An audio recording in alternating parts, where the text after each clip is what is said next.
crec que són dues lluites clarament vinculades per una raó molt senzilla i molt clara, que és que per fer un estat del benestar necessitem un estat independent.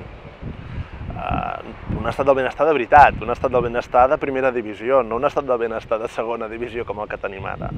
De fet, el que a mi m'agradaria és que quan fem aquella llista, quins són els països que són referents a nivell mundial en justícia social, en cohesió, en igualtat d'oportunitats, en igualtat de resultats, i mai surt Catalunya en aquesta llista. Surten els països escandinaus, però jo vull que Catalunya surti allà, al costat de Dinamarca, de Suècia, de Noruega, aquesta és la idea, no?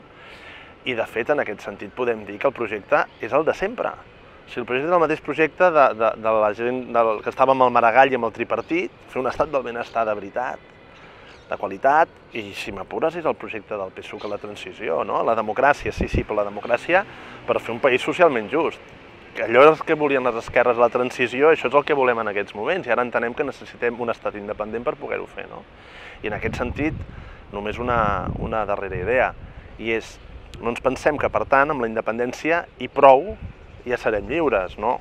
Serem lliures si fem un país de persones lliures, i la llibertat vol dir drets socials, drets concrets. La llibertat no és una cosa abstracta, la llibertat té a veure amb l'educació, amb la salut, amb la vida quotidiana de la gent. Per tant, només si posem la independència al servei d'aquest projecte social, llavors sí que podrem dir que Catalunya és lliure, perquè la seva gent serà lliure, i només serà lliure el país si ho és la seva gent.